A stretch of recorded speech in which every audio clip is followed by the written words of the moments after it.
La chromatographie en phase gazeuse, proposée en 1952 par James et Martin, est une méthode d'analyse immédiate basée sur le partage des substances entre deux phases, l'une fixe dite phase stationnaire, l'autre mobile appelée gaz vecteur.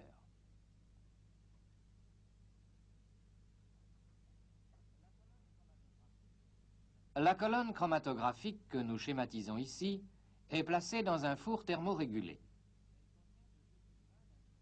Elle contient de petits grains d'un solide inerte qui servent de support au liquide peu volatile qui constitue la phase stationnaire. Le gaz vecteur sera par exemple de l'hydrogène ou de l'hélium.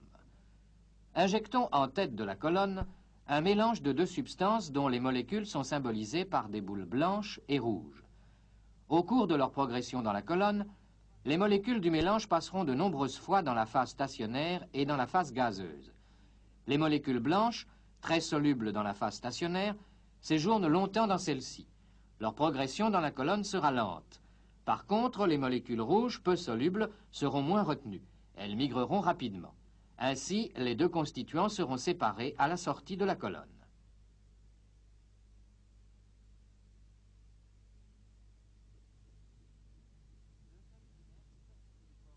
Le solide inerte, support de la phase stationnaire, est généralement constitué par des terres de diatomée que l'on tamise pour obtenir une granulométrie régulière. L'imprégnation du support s'effectue en versant la terre de diatomée dans une solution éthérée de liquide stationnaire. Le solvant volatile sera ensuite chassé par évaporation. La surface élevée du support inerte, de 1 à 10 mètres carrés par gramme, permet l'étalement de la phase stationnaire en une couche fine.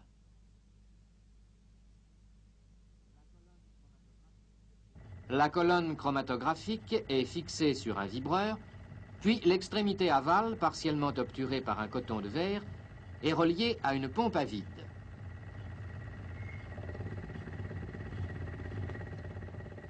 Le support inerte, imprégné de phase stationnaire, est introduit petit à petit dans la colonne. L'aspiration de la pompe à vide et les vibrations donnent un remplissage régulier.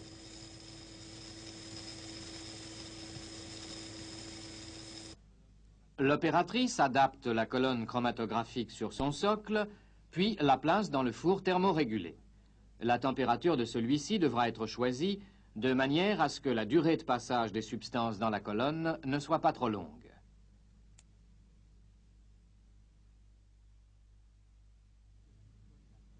Cette pastille de silicone élastomère, d'une épaisseur de 5 mm environ, permettra l'introduction du produit à analyser dans la chambre d'injection. Elle assure une bonne étanchéité de l'appareil sous une légère pression de gaz vecteur. La même pastille est utilisable pour plusieurs injections.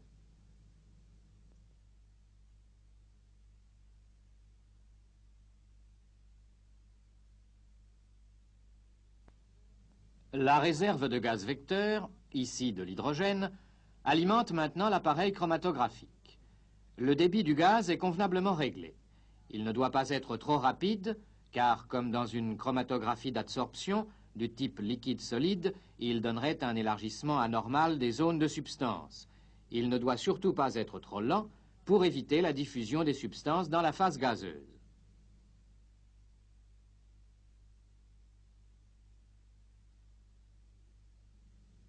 L'injection du produit est réalisée à l'aide d'une seringue analogue aux seringues hypodermiques. Cette seringue possède une vis micrométrique et permet d'injecter 1/10 de millilitre. La rotation d'un tour du bouton molleté correspond à 10 microlitres. Ce modèle de microseringue peut injecter une fraction de microlitre avec une bonne reproductibilité grâce à un dispositif de calage du piston. La substance injectée est vaporisée dans la chambre d'injection, surchauffée par rapport à la colonne.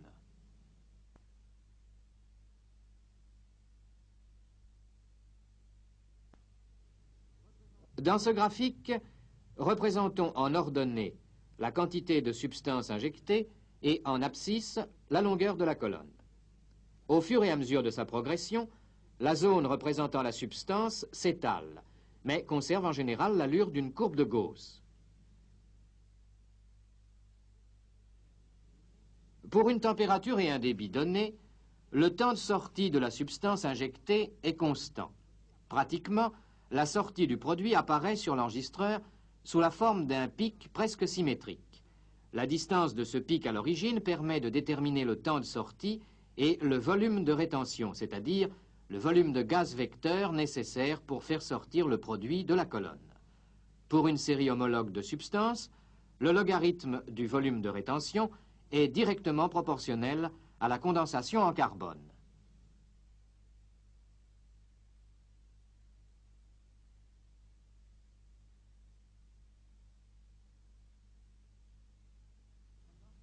Sur un graphique d'enregistrement, la mesure de la largeur d'un pic, oméga, et de sa distance, petit d, depuis l'origine, permettent de se rendre compte de l'efficacité d'une colonne. D'après la théorie des plateaux, le nombre de plateaux théoriques, petit r, est donné par la formule petit r égale 16d2 sur oméga 2. En chromatographie gazeuse, le nombre de plateaux est souvent supérieur à 1000. Cet enregistrement correspond à 3 cétones homologues: l'acétone, la méthyléthylcétone et la méthylpropylcétone.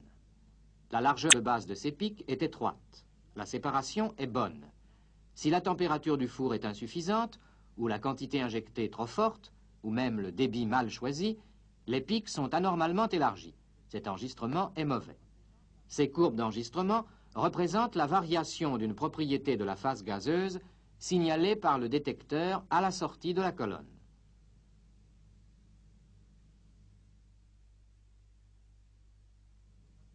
Reprenons le schéma de notre chromatographe et examinons comment fonctionne le détecteur.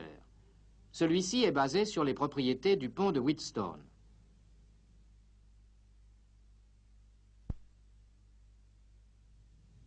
Le gaz vecteur, hydrogène ou hélium, possède une conductibilité thermique très élevée.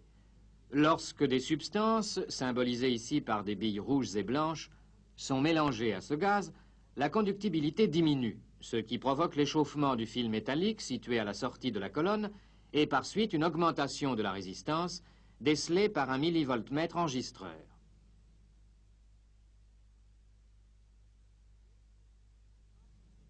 D'autres chromatographes sont équipés d'un détecteur à ionisation de flamme. Lorsqu'une substance organique mélangée au gaz vecteur brûle dans une flamme à hydrogène, elle forme des ions et des électrons. Les ions négatifs et les électrons collectés sur une anode produisent un courant électrique proportionnel à la quantité de matière brûlée.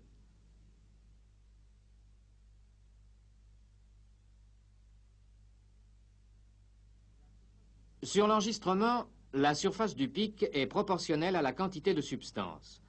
Une première méthode de détermination de la surface consiste à multiplier la hauteur du pic par sa largeur à mi-hauteur.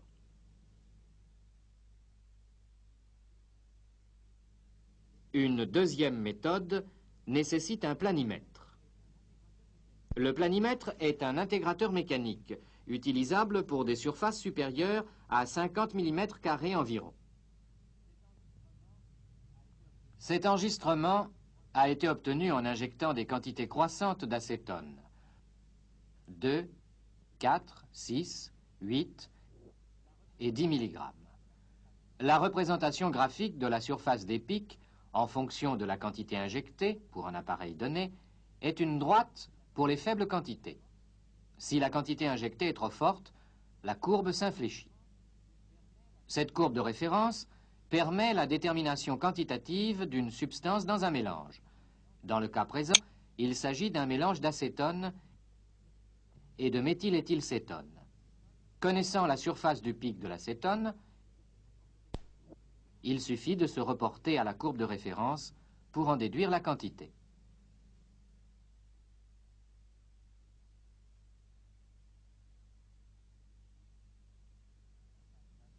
La chromatographie en phase gazeuse permet de résoudre les problèmes analytiques les plus variés. À titre d'exemple, les analyses élémentaires du carbone, de l'hydrogène et de l'azote des composés organiques peuvent être réalisés après oxydation à l'état d'eau, de gaz carbonique et d'azote. Dans l'industrie des corps gras, les produits naturels sont examinés par chromatographie des esters d'acides gras. Les composants du mélange sont élués par ordre de condensation en carbone croissant. Les acides aminés sont trop peu volatiles pour être injectés directement. Ils sont préalablement transformés en ester N substitué. La chromatographie en phase gazeuse est utilisée pour l'analyse des matières plastiques. Les polymères sont pyrolysés et l'on injecte les produits de dégradation. Cet enregistrement a été obtenu par pyrolyse de plexiglas à 650 degrés.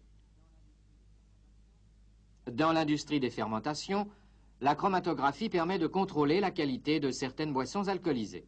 Cette courbe représente un scotch de bonne qualité.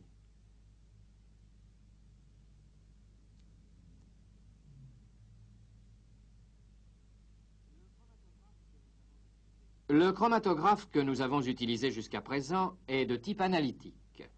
Cet autre appareil, basé sur le même principe, est plus spécialement adapté pour recueillir successivement chacune des substances du mélange initial.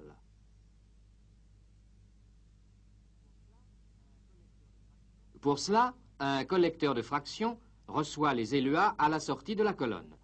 Les substances ainsi recueillies pourront être soumises à l'analyse élémentaire ou analysées par spectrométrie infrarouge ou RMN. Avec ces grosses colonnes, il est possible d'injecter automatiquement plusieurs millilitres de mélange.